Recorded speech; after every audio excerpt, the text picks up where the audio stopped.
Oi, eu sou a Alessandra e vou apresentar o estudo cinético da degradação do corante azul metileno por plasma frio. Minha orientadora é o professor Pérez Calaf e nós somos do campus de Pato Branco.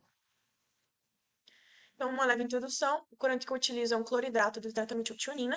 Ele é muito solúvel em água e álcool, ele tem algumas dessas propriedades. Ele é muito utilizado na indústria têxtil e, por conta disso, há geração de muitos efluentes. Então, aqui alguns dados. O Brasil é um dos principais responsáveis pela geração de efluentes, de acordo com Xavier. De acordo com Cardoso, pelo menos 20% dos corantes têxteis sejam descartados nesses efluentes, que são de difícil degradação pela complexidade que eles apresentam. Então, eles acabam alterando ecossistemas aquáticos por diminuir a concentração de oxigênio dissolvido e também modificam os cursos de água. Então, o plasma ele produz espécies reativas oxidantes que são as espécies que interagem com as ligações dos compostos, né? Nesse caso, a gente dá ênfase nos peróxidos nitritos e no radical hidroxila, e por reduzir a toxicidade pela quebra das ligações. Alguns outros subprodutos também são formados, e o plasma ele apresenta essas propriedades. A gente montou o gráfico de Arrhenius por essa relação, né, o Ln no Campos médio, pelo inverso da temperatura, e pela comparação da equação de Arrhenius com uma equação afim, a gente consegue encontrar a energia de ativação pelo coeficiente angular e a constante dos gases. De maneira semelhante, a gente consegue encontrar a entalpia e a entropia de ativação, comparando a equação de Eigen com uma equação afim. Então, o sistema de plasma que a gente utilizou foi mais ou menos assim: um banho termostático, vela de Faraday, fonte de alta tensão, eletrodos, reator encamisado e um agitador magnético. A gente produziu uma solução estoque de 1,07 milimolar e diluiu para 30 micromolar. Utilizamos um espectro de variedura de 200 a 800 nanômetros, utilizamos medidor de pH e de condutividade bancada, variamos a temperatura em 5, 15, 25 e 35 graus Celsius num tempo de amostragem de 90 minutos, e a agitação magnética foi de 100 a 750 RPM, mas os resultados de 100 RPM a gente não conseguiu linearidade por enquanto, né, que a gente está começando ainda, então aí eu vou apresentar mais os resultados para 750. Então, um espectro de variedura em função do tempo de degradação por plasma frio, a gente consegue ver que ocorreu a degradação em 665 nanômetros e também na banda de 300 houve a formação de algumas outras espécies, que no caso são o nitrito e o nitrato.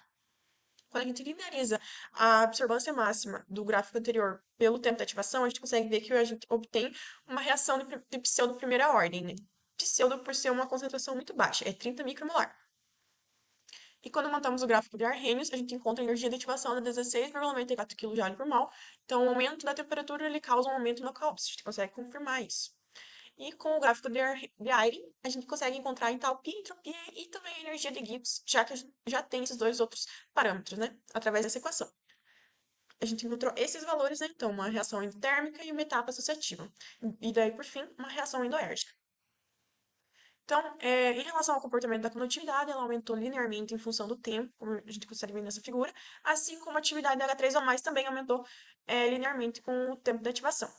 Então, o tempo de meia-vida para uma reação de primeira ordem é dado por o LNDK sobre a constante observada, né?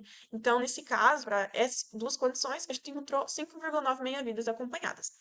E os resultados para 100 LPMs, eles são preliminares ainda, e a gente vai fazer mais experimentos. Então, em conclusão, a degradação ocorreu em 665, é uma reação de pseudo-primeira ordem. Algumas espécies foram produzidas, como ácido nítrico e ácido nitroso, entre outros. A gente constatou que o aumento da temperatura aumenta nos valores de CAOPS. Então, portanto, a temperatura que favoreceu o experimento foi 35 graus Celsius. Os valores de condutividade e atividade de H3O+, aumentaram linearmente com o tempo. Esses foram os valores encontrados, né? Os parâmetros.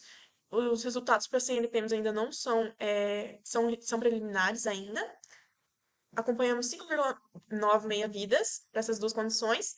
Então, a gente conclui que a degradação do azul do metileno por plasma ela ocorreu de maneira eficiente. Então, saiu do azul escuro e foi para uma coloração transparente no final do experimento.